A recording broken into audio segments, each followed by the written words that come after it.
Good evening. We'll call to order our regular Board of Education meeting for Monday, February 9th, 2026. Visible with liberty and justice for all. Tracy, would you please read the school board mission statement? Sure. Working together to ensure high levels of learning for all. Thank you. Kristen, could you verify that public notice was given? Public notice was given to the requesting news media. The agenda was posted in school district buildings and on the district website. Any revisions to tonight's agenda? There are no revisions to this evening's agenda. Thank you. I would move that we approve tonight's agenda as published. Second. Motion by Ann, second by Tracy to approve tonight's agenda as published. All those in favor? Aye. Opposed? We'll move into public input. We do not have any requests for public input on tonight's published agenda. And as a result, we will move now into recognition items. I'd like to welcome the Onalaska dance team. Had a great weekend this last weekend. It was really fun to follow on social media what you guys were up to. Understand state championship in jazz, right? And fourth place in Palms.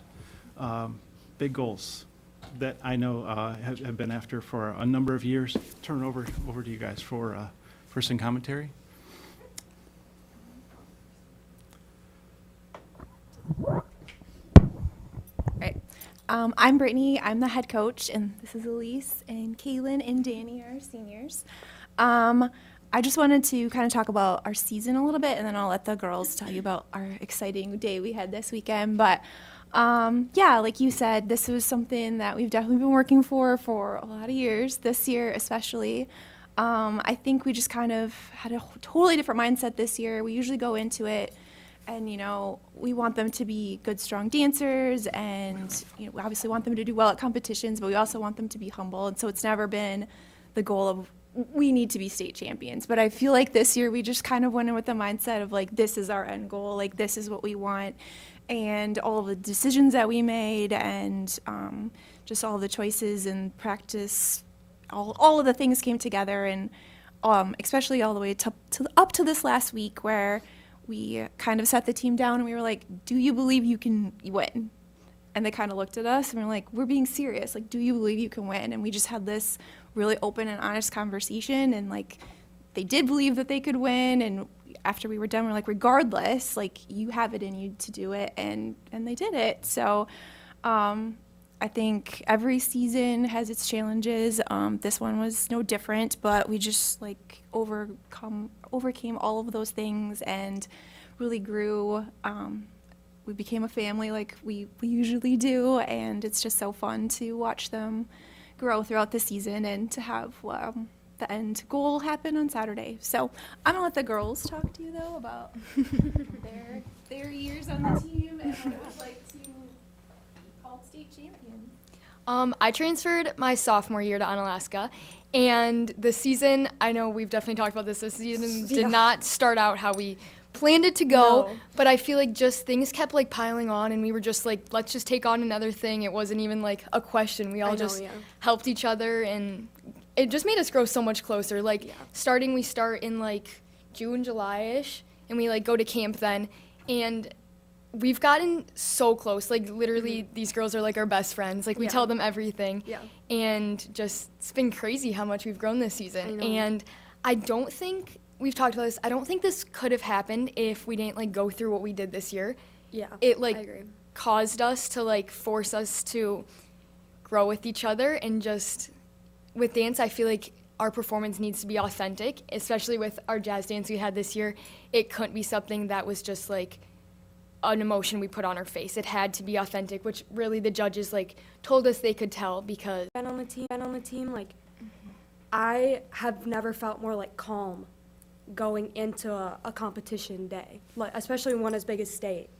And like I could just feel that throughout the entire year, especially coming up to that day, we were all like really building up our self-confidence, and like not only like within ourselves, which is really difficult to do, to know that like you're capable of winning. Like, we all individually believe that, but also like within each other. I never had a doubt that like I never would think that somebody was gonna mess something up, or like I didn't doubt anybody, and I could feel that everybody had trust in each other, and I don't know, it was just a very like day where we all came together, and it was really nice. Yes. Yeah. I feel like looking back at our goals, I remember at the beginning of the season, we like write out all of our goals, and I remember one of our goals was like, we don't get deductions, like regional champs, and I feel like we had an incident that happened at regionals that just like caused us to push each other so much harder, and yeah, I feel like goal setting also was a big part of this year. Yeah, I And like agree. communicating and not just having like captains and seniors speak. Like we needed to hear from the freshmen and hear from every single class, because it's not just like, I know Dane's team is a lot of like senior based and Yeah. a lot of stuff like that, but like you can really tell with judging like if the whole team is not working together in one family. But Yeah. yeah. What Brittany said about our talk about believing was a huge, I feel like, changer, because we Yeah. knew like we have the technique, we have the team to like do this, and I feel like really that conversation really helped push us to. Yeah. It definitely did. Yeah, great season. Best Really way to great. end. Yeah. Couldn't have asked for a better know. way. Well, Yeah. congratulations. I know, just based on experience with my own daughters, like, you know, how long you've all been at this, right? I mean, it starts when you're like not even maybe taller than the tabletops here, and it keeps going. So the level of commitment, the number of years of practice and dedication all show up when you come together as a team. So that's really awesome. Congratulations. Thanks. Thank you.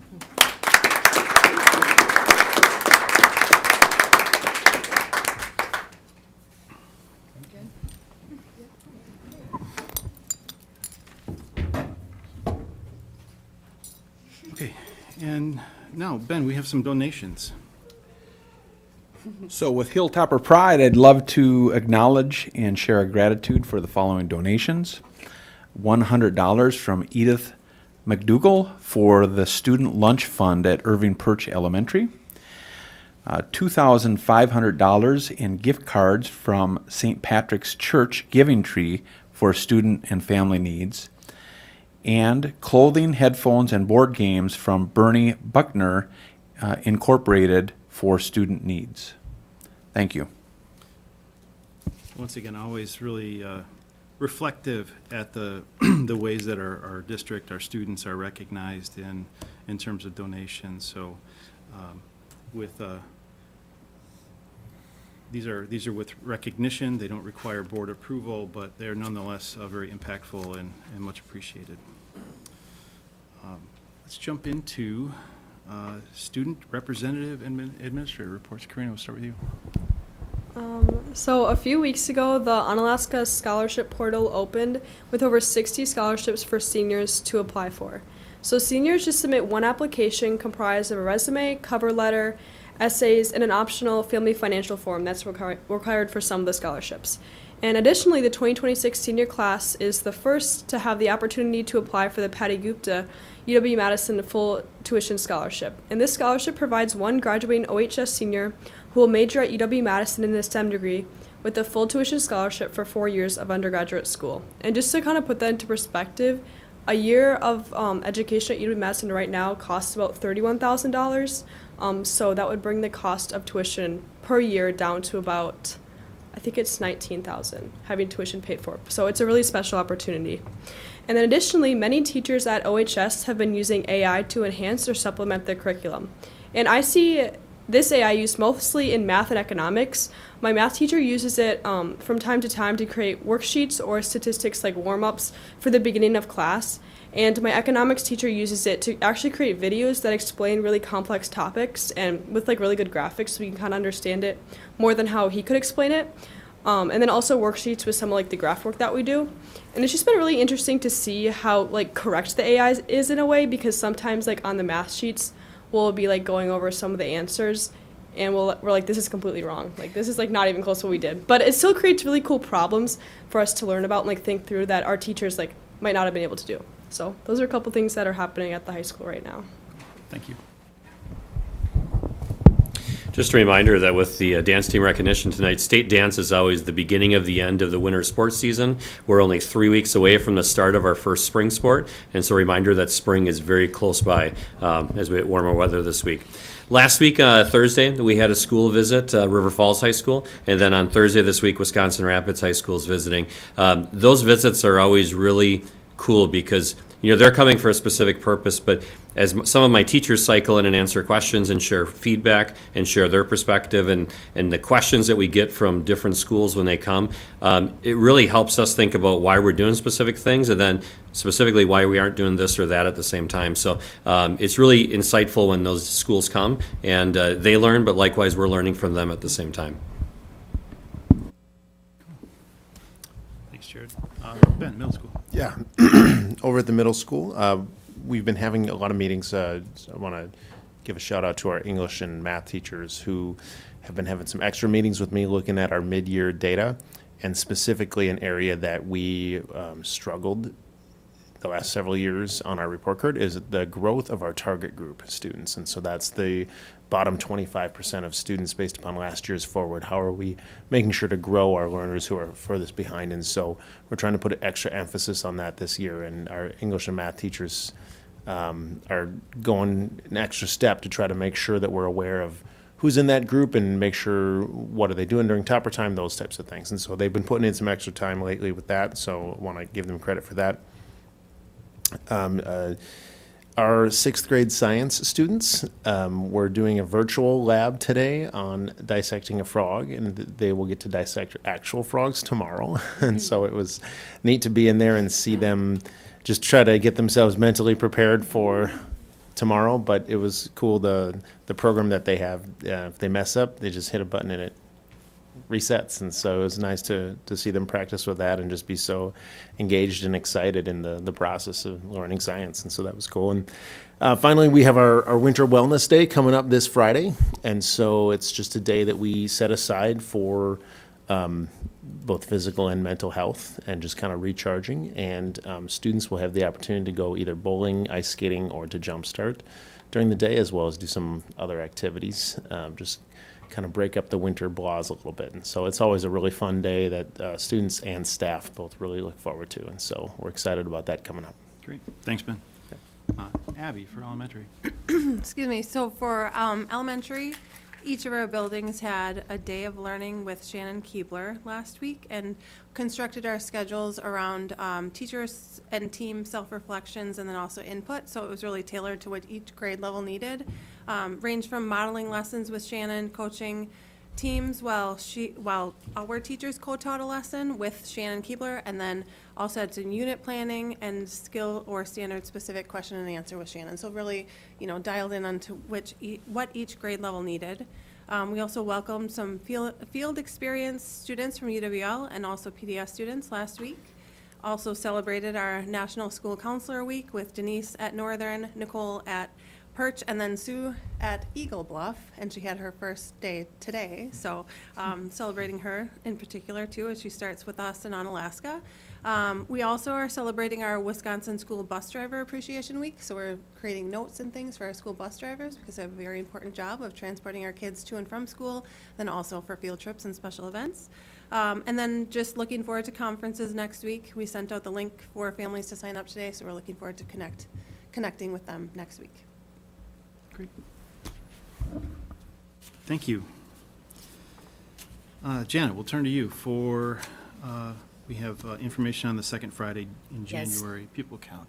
So this is an information item, no action is needed. There are 3 attachments to this, and looking at our student count for January, and remember twice a year we have the student counts. The one in September determines what our financial resources will be for the year through the revenue limit.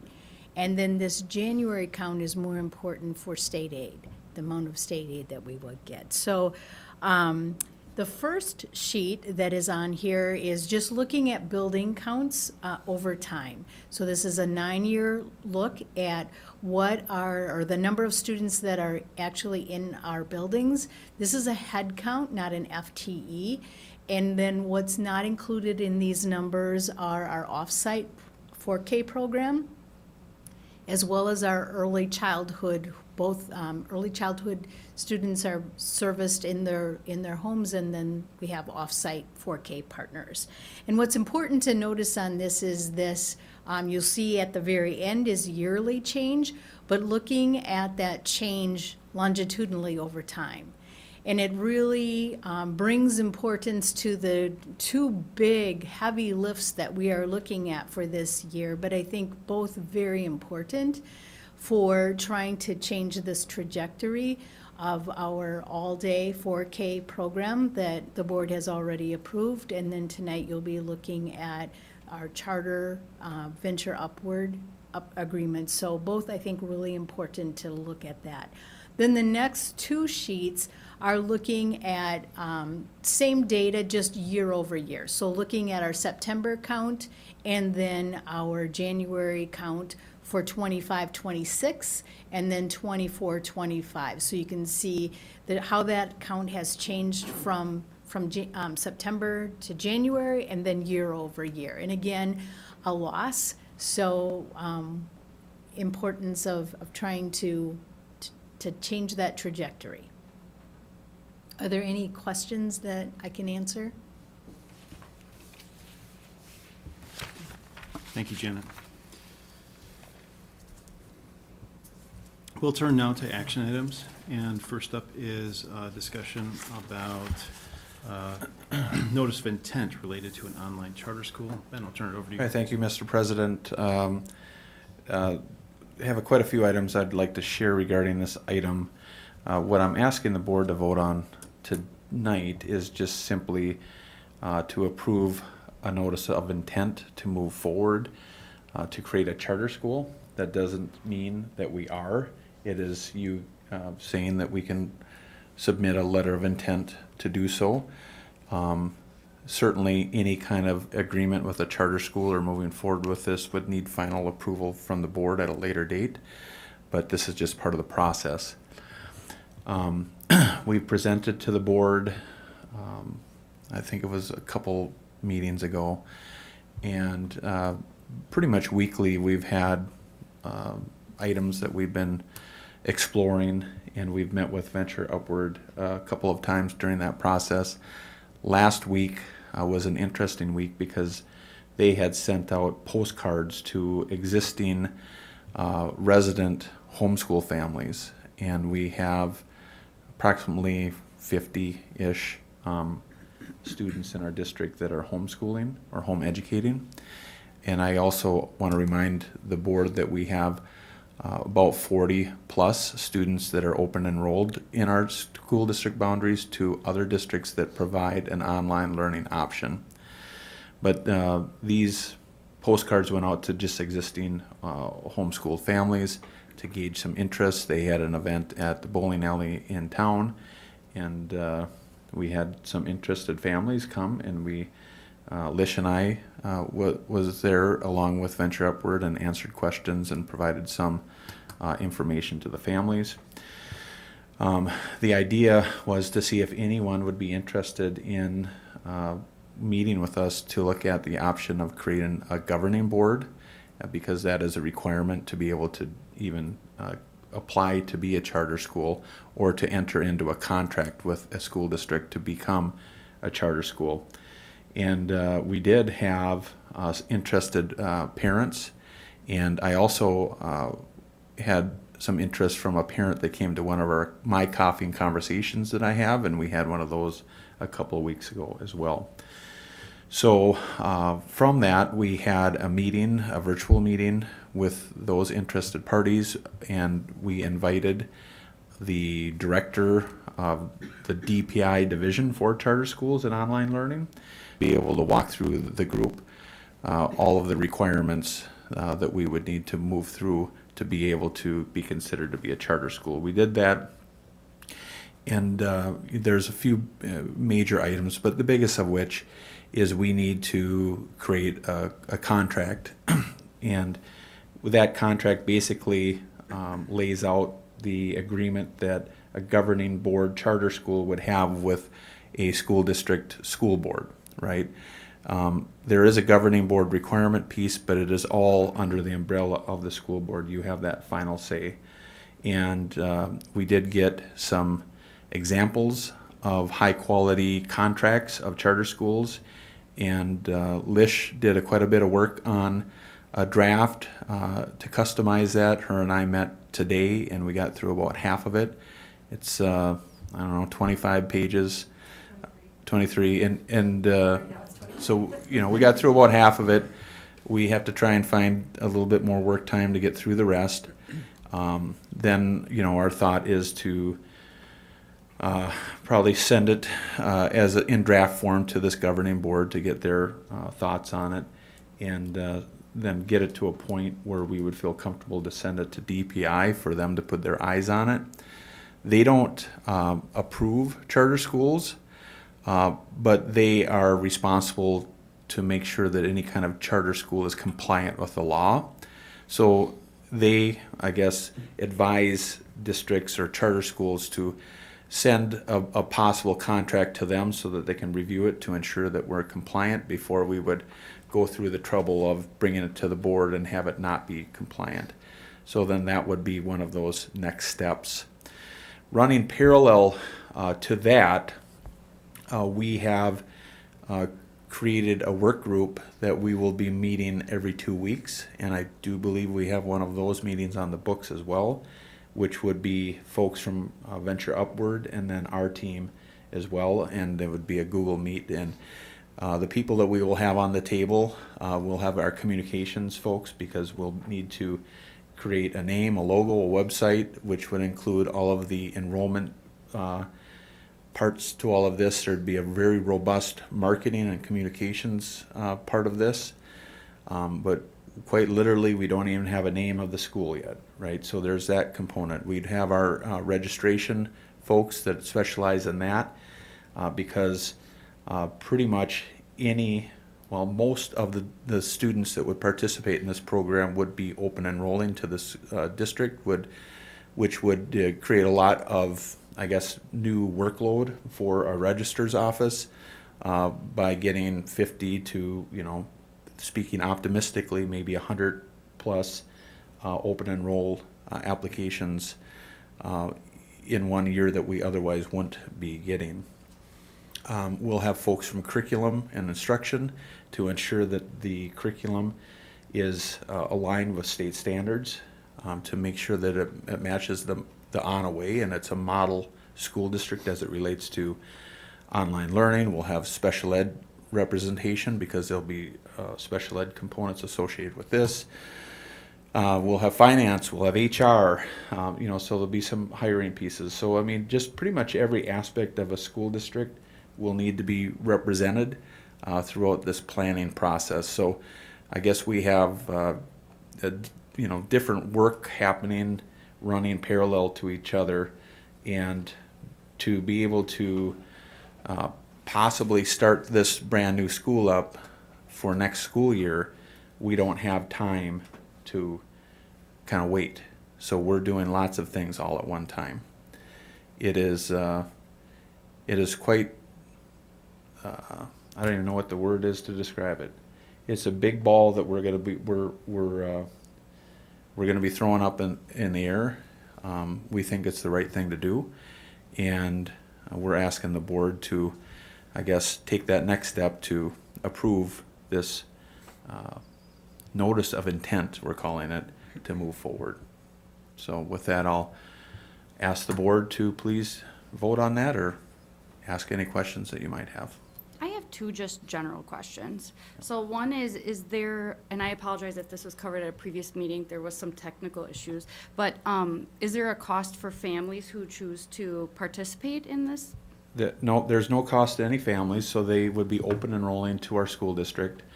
So basically, the students and families that we are targeting, not exclusively, but the students and families we are targeting are families that have already chosen, based on their value system, to home educate their children. And I sent you, the board, an article about a week ago that showed the data, and the fastest growing demographic in Wisconsin is homeschool families. And we talk a lot about voucher schools and parochial schools, but homeschool families that are choosing to homeschool is far more, right? So we feel like we can provide a value add to families already choosing to do that. We're proud of what we have to offer here, and we feel like we can provide a service to families who really at this point have zero support, and they're kind of left to themselves to figure it out.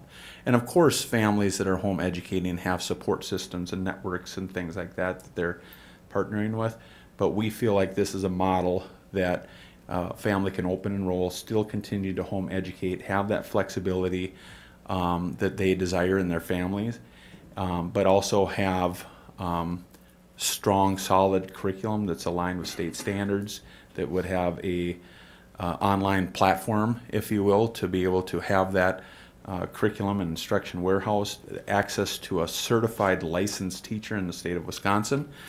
And they'd also have some benefits associated with having some of their school supplies supported and some resources associated with that.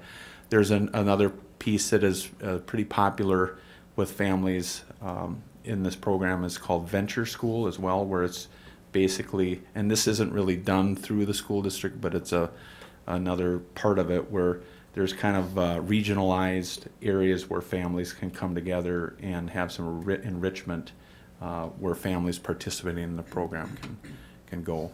So there's, again, much more to it, but that's that in a nutshell. We basically, a family open enrolls to us. We receive their state aid. We contract for service with a company called Venture Upward to provide the curriculum and the instruction component, but we hire and we have the teachers, and it's our program. We're just contracting out for service with this provider for some of these other things that we can't, we just don't have the infrastructure to be able to do on our own. I could definitely see the benefit for even some of the kids that found that online learning came easier to them, like during COVID and the pandemic and stuff. But your final statement kind of led into my next question. So this that we're looking at currently is just K through 8 right now. So if, let's say, they get through 8th grade and then they want to transfer into our brick and mortar school, are they able to just transfer easily from that to our in-person school? Well, if they live around here, Tracy, yeah, absolutely. But we're going to expand to the farthest northern boundary of our state, to the east, to the west, to the south. So the brick and mortar won't be a practical option for most of our students that are enrolled in this program. However, we know that there will be a time that we will need to explore some possible solutions at the high school level.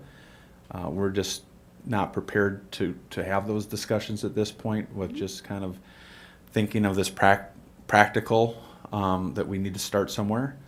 And I've been pretty open that I don't feel like Venture Upward would necessarily be our solution at a high school level. But when we get to a time and a place to explore that as an option, that's when we would bring in many of our team members at the high school level to explore what our best options could be.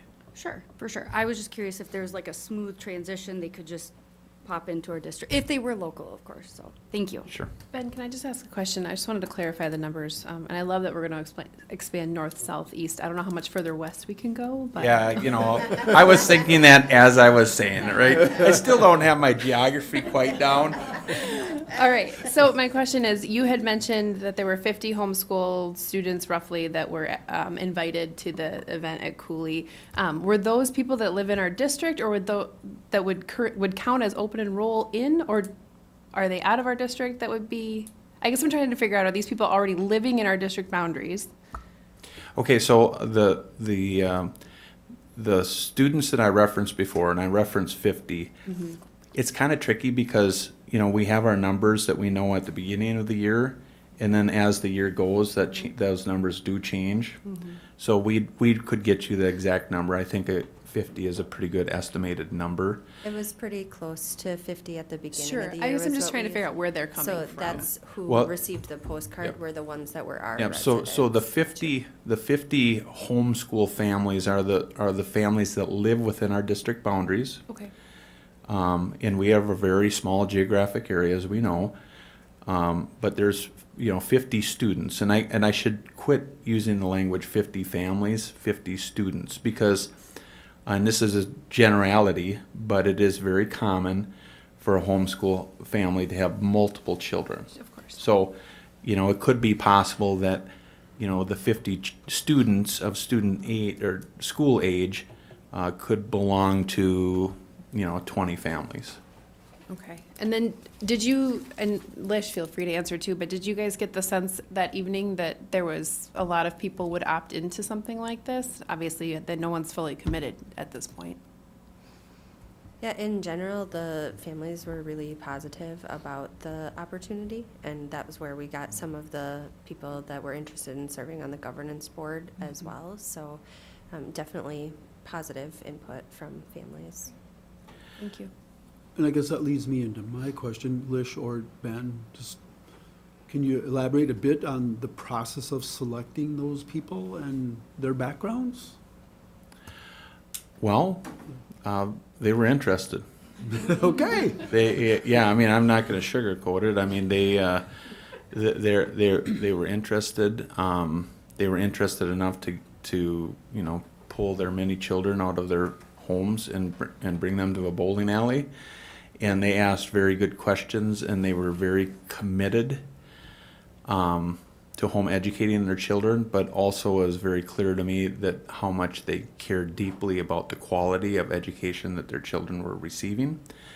There was at least one of the, actually two members that are sitting on this governing board are educators. One is an existing online teacher, but across the river in Minnesota. And the other is a teacher that was a special ed teacher for many years and chose it was best for her and her family for her to stop teaching and stay home with her children. So that's okay. pretty much it. All right, sounds good. I was just really curious as where they came from. So I'm assuming there'd be a process to vet the people that would be on. It's the same as like someone volunteering for a school. Like a background check? That's a good question. That is something that we hadn't discussed doing background checks, for the folks that would sit on the governing board to start our charter school. No. Something to consider. The other thing, I wasn't at the meeting, but has anybody looked at a break-even point? How many students? Yep, we have. It's really tricky, and we're going to talk about our budget more in our board development session.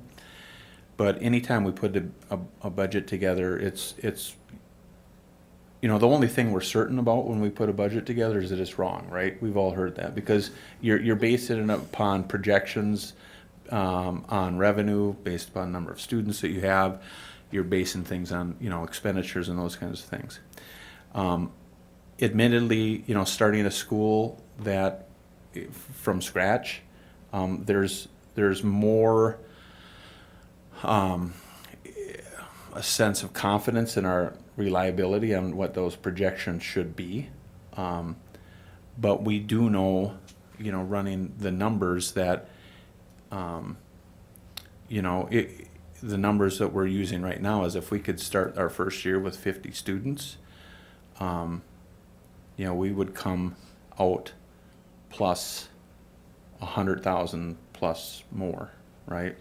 And just kind of to do the math, for the group, if you want to put a pencil to it, and there's some complexities to this. Sounds like it's about 40 students. Yeah, I would say if we got 40 students, that could be a break even. Roughly. I mean, it's, again, a lot of expenses, a lot of things in there. Yep, and I would say that your first year is always going to be by far your most expensive year. because, you know, we're gonna have to make some expenditures to get some people in place before we know exactly how many students that we're gonna have in the program. And, you know, one of the first things that we're gonna have to discuss is having someone that will lead the program. Because I will tell you that in this online virtual world, it's very competitive. And if a family is considering, you know, home educating or an online virtual environment, they're gonna go to Google, they're gonna Google, you know, online schools in Wisconsin, right? And they'll probably come up with 50.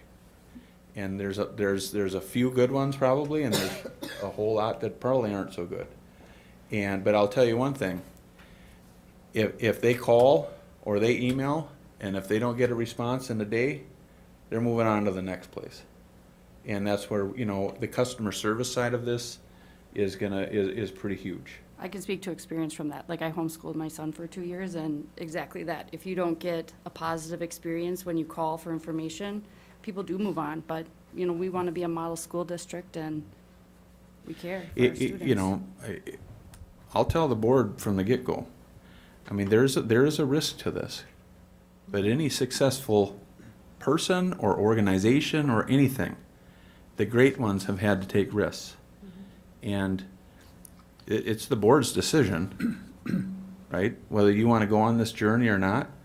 As your superintendent, I'm laying this in front of you as a strong option, and asking you to trust us, and we're going to give it our all. But there's a chance that, you know, maybe it doesn't go anywhere. And if it doesn't go anywhere, then we stop. Then we just dissolve the program and move on. I think for me, it helps just to frame some of the good things we're talking about. I don't think anyone's risk averse necessarily, but it's probably good to be judicious, especially for folks that are watching. When we speak about, there's words fast and speed and throwing the ball in the air. That could belie how much work has been done already.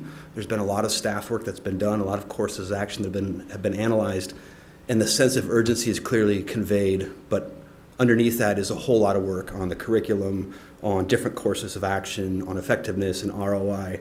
So I would just want folks that are listening, there's a difference between risk and gamble, and I think gambling is not what's on the table. I think a risk is, but I think it's calculated to the degree that we want to use that word. And then if we think ends, ways, and means, like these are all geared towards the end of being that district of choice, high levels of learning for all. This is one of the ways that we do that, and one of many. But I think it's good for us just to keep reinforcing that being fast, having speed, does not mean that there's not a whole lot of hard work being done underneath, and that scrutiny is good, being judicious is good, and it doesn't necessarily mean risk averse in any way, shape, or form. So I think of it about quick versus hasty, and I think we're being quick. And for folks watching, I don't think we're being hasty. I think that's a very good point, Eric. The more and more I learn about this option, I'm just more excited about it, and I think it's the right thing for us to do. I do have a question, I guess maybe coming from the policy committee. Is it going to necessitate us to create the board to create some new policies? Well, I would think that most everything would fall under existing policies, but yes, there may be some things that we would have to consider. I mean, certainly this new school would have a unique handbook, if you will, compared to our brick and mortar schools. Things like attendance policy, right? There's just a lot of pieces that our principals and their teams work hard to have in terms of their procedures for their schools that follow our policy. We'll have to create that for this school. You know, I think that it is just important for us to realize that, like, we are quite literally opening a brand new school. And this is probably more difficult than it would be if you were just we're growing so much and we needed to open a new brick and mortar school. A new brick and mortar school, we could easily adopt the same procedures and handbooks and pieces that are already existing, because we already have brick and mortar schools. This is going to be different and unique. And, you know, I think I've said it before, but I'll continue to say it. I mean, this does not look anything remotely like a brick and mortar experience for students. It's virtual, it's online, it's flexible, it's aligned with the family values that choose to home educate, and it's just different. And we'll continue to say we feel that we can serve our students the best if we have them in our schools with our teachers on a daily basis. But we also honor and respect families that choose to home educate. And if they're doing that anyways, why don't they do it with us? And I know that the board has been concerned about declining enrollment for years, probably a decade or more. It's going to be difficult for me to be able to put new babies in the small geographic existing homes in the school district. Although we'll try. But what we're doing is we're trying to expand our reach to the whole state, right? And this is there are a lot of online programs, but this is somewhat of an untapped group that's really highly focused on existing homeschool families. I guess I wanted to add to that, Ben, when Venture Upward was here giving that presentation, I felt really good with that. I felt very comfortable. That wasn't a big sales pitch or anything like that. They just laid out what their program is. It sounded good. And I know I'm talking way more than I thought I was going to be, so I thought we were going to have a short meeting, but it's my fault. I would say that because there's so many different models out there for online, people have choices on what kind of online experience they want to have, and not everybody's going to love this model. A lot of people will. But I think we're not going to try and pretend to be something we're at. This, we're going to put forth an education model that we feel is the right one. And if if it doesn't fit a family's, what they're looking for, then that's when they can go to another online provider that might be what they are looking for. All right, I'm going to quit my commentary. Do you guys have anything else? Well, I'll say, Ben, we've been talking about this, even in development meetings with the board for some time. So, to Eric's point, we've been considering this for a number of months and laying the groundwork for this. So, appreciate all the work that the team has done to date. And this is an item that does require board approval. I'll make a motion to approve the online charter school notice of intent with Venture Upward as described by Ben and outlined in enclosure 13 charter school. Second, and I'd like a roll call. A motion by Tracy, seconded by Bridget to approve the notice of intent with Venture Upward for an online charter school as outlined by Ben and detailed in enclosure 13 charter school. Could we have a roll call, please? Eric? Yes. Tracy? Yes. Bridget? Yes. Anne? Yes. Brian? Or I'm sorry. Yep, Brian. Yes. Mark? Yes. And Aaron. Yes. Team, thank you for your work on that. I know that the work just starts now, but important first step. It's really exciting. We'll move on to our consent agenda, and we are going to pull item B1 from the consent agenda. Are there any other requests to remove items for separate consideration?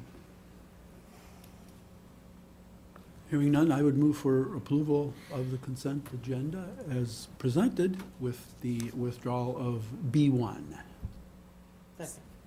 Motion by Mark, seconded by Ann, to approve the consent agenda as presented with the exception of item B1. Are there any questions, comments? All those in favor? Aye. Opposed? Okay, and that is approved. And Todd, I think you have some comments to make about item B1. Yes, Janice Soley. I'm honored and privileged to speak about Janice's wonderful career and contributions to Eagle Bluff and our district. Her connections and commitment really run deep and span several decades, actually, as she kind of started as a parent volunteer in 1999 when the building opened, and Kelly was in 4th grade at the time. So she was a parent volunteer, a substitute teacher, and then full-time regular teacher for the past 17 years at Eagle Bluff in 1st grade. Again, all 3 of her children are Eagle Bluff graduates and OHS graduates. And she has just made a tremendous impact on the lives of kids, and on me personally. You know, I believe we all probably have a board of directors, right, that we can go to and get honest feedback from. And I must say that Janice is one of those people for me who tells me what I need to hear and not what I want to hear. And I've really appreciated that about her over the years. Yeah, and she will be greatly missed, but we wish her all the best in her next venture in life. It's always a little bittersweet when one of our favorites, decides to pass on. I'm blessed to have a couple of my own students go through that classroom, and fantastic experiences for both of them. So, okay, well. I guess sadly, I will make a motion to approve the retirement request. Sadly, but also with much congratulations and appreciation, and hoping she's going to enjoy every single minute of her retirement. Second. Motion by Ann, seconded by Bridget, to approve item B1 from the consent agenda. Any further questions or comments? All those in favor? Aye. Opposed? And that is also approved. We have no further business. Motion to adjourn? Second. Motion by Bridget, seconded by Brian, to adjourn. All those in favor? Aye. Opposed? Okay, this meeting is adjourned. We'll break for 5 minutes and then convene our development meeting in this room. Thank you all.